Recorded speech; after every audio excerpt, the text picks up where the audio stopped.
We're back in the garage with the KX250, and she has suffered some damage. This is Olson's garage. Stay tuned. So, first and foremost, you saw us when we were at Tigerton, and you saw this foot peg take a nice little gouge into our clutch cover.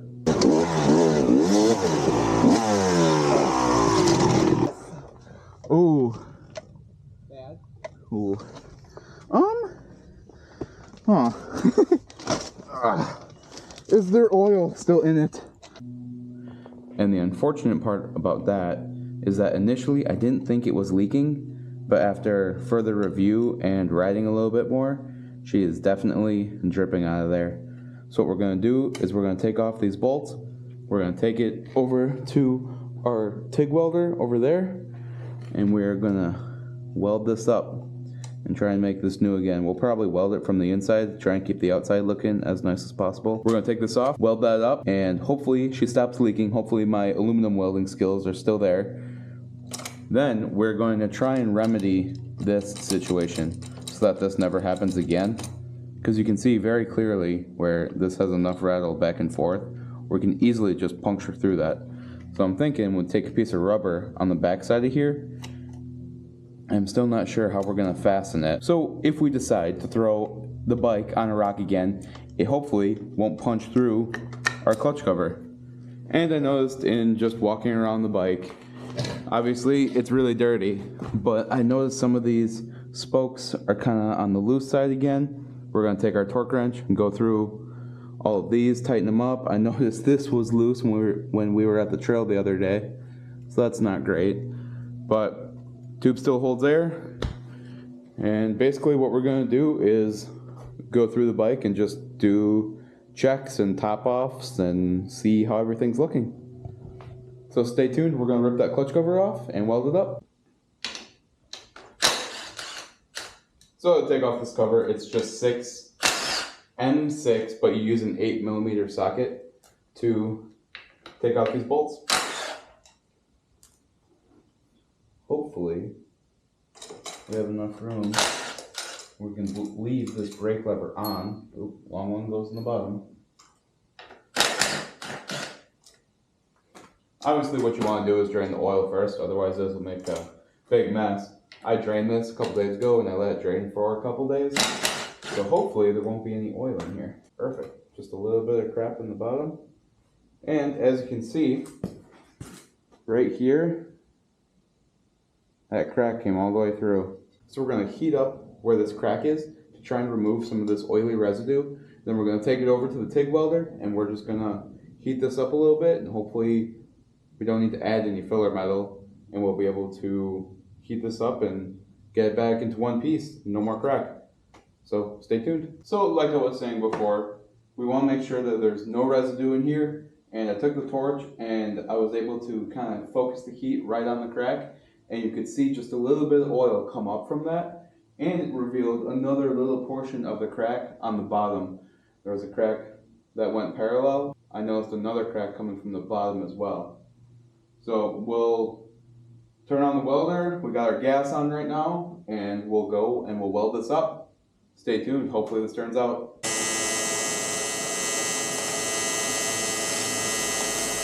So as you can see, the TIG welding part of this video did not go to plan.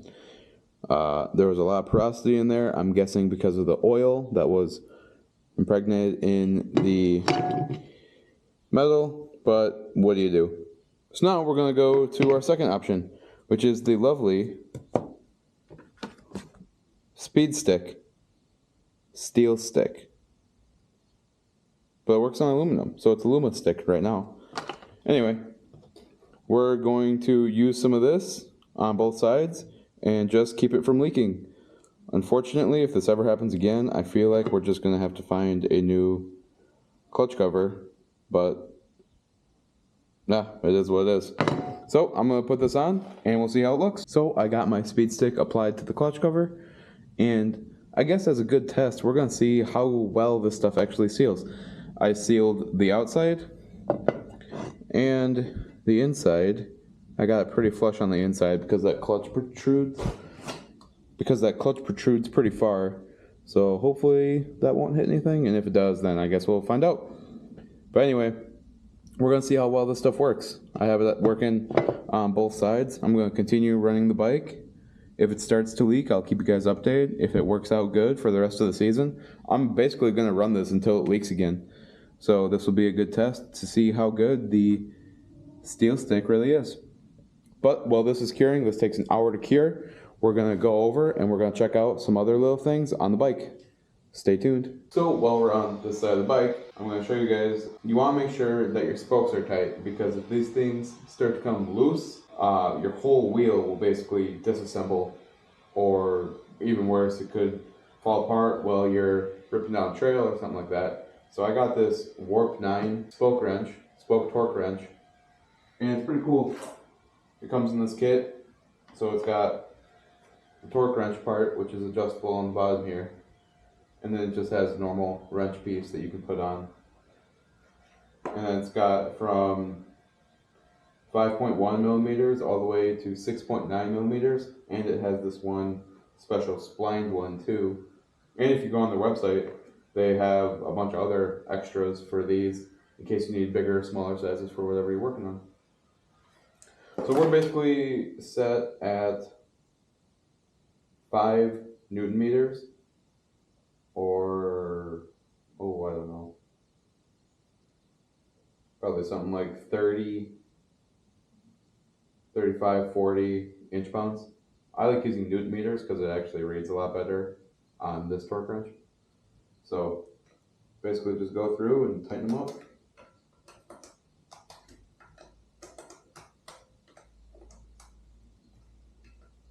So we got all of our spokes torqued down. They're all nice and tight. All of them, well, most of them probably took like a quarter turn, if that even, just a little bit, snug up, and we're good to go. So all of our spokes are nice and tight. Now we're going to focus on this. So both of these are 12 millimeters. So we're just going to make sure that these are nice and tight. Obviously you don't want to be cranking on them, but nice and snug on this one. On the valve stem, you want to be really, really ginger with this one. We're going to call that good. Because you do not want to be pulling out that valve stem. Because changing tires, well, they're not the most difficult thing in the world, definitely aren't something that I want to be doing all the time. Just leave it alone, it's fine. And this one. That's pretty nice and happy. Good air pressure. Our lugs are still looking pretty happy. All right, we have one more main problem that we want to look at. So the next thing that we're going to address is the fuel petcock. I'll post the video here quick, a little clip of it.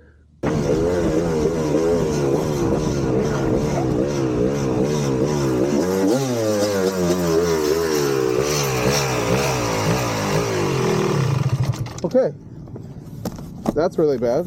But what happened is that this bottom piece just fell straight out, just like that, as I was on the motocross track at Syracuse.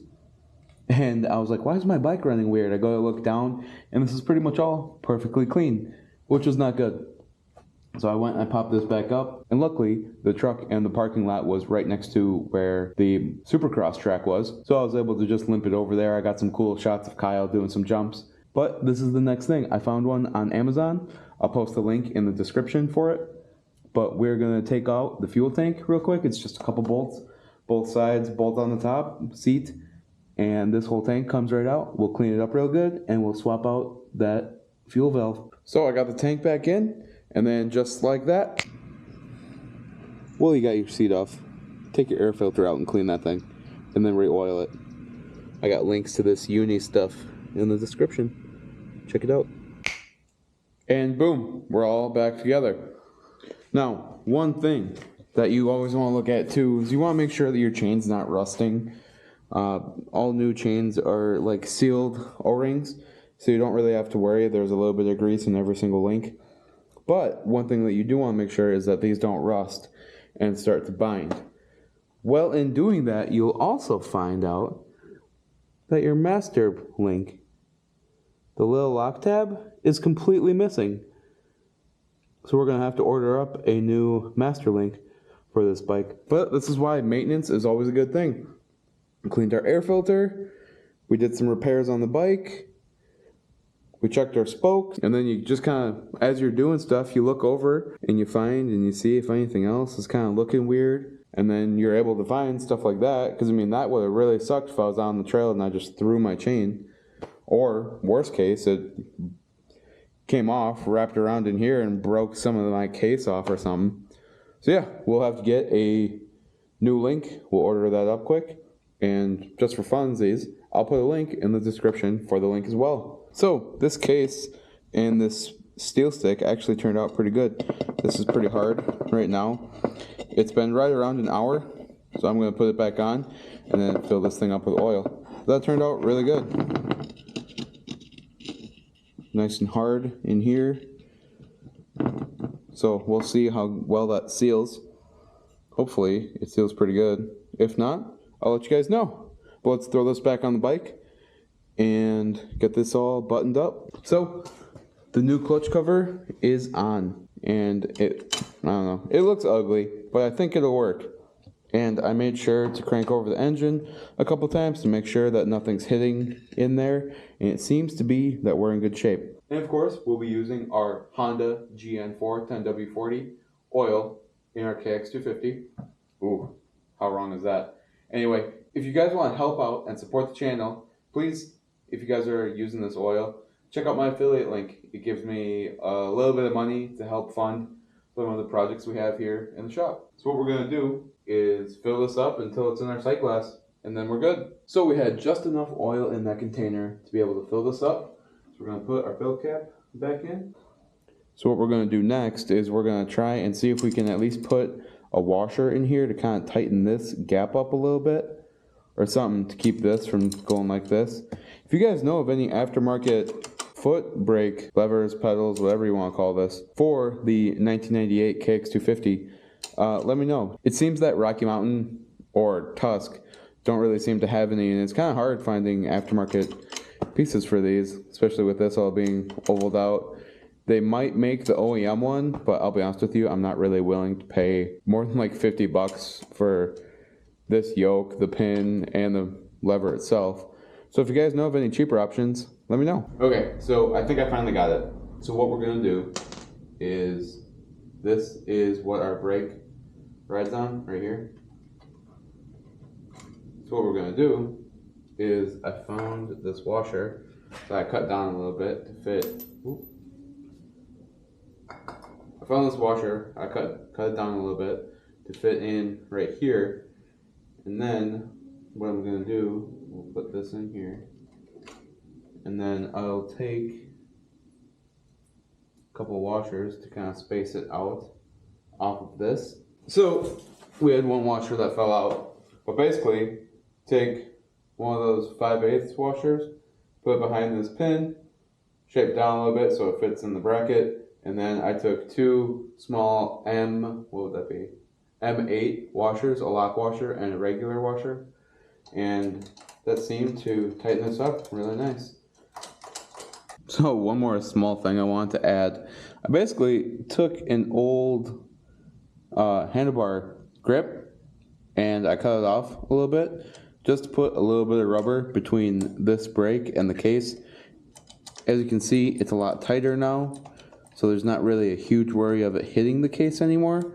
But let's just say I go and I slam down on another rock really hard. At the very least, we have a little bit of this rubber here to take some of the impact and hopefully keep it from going through the case. And as far as our inspection goes, everything looked really good. So the bike is ready for next time we decide to take it out, which is hopefully soon. Yeah, that's pretty much all I got for you guys. Thanks for tuning in, and I'll see you guys on the next one.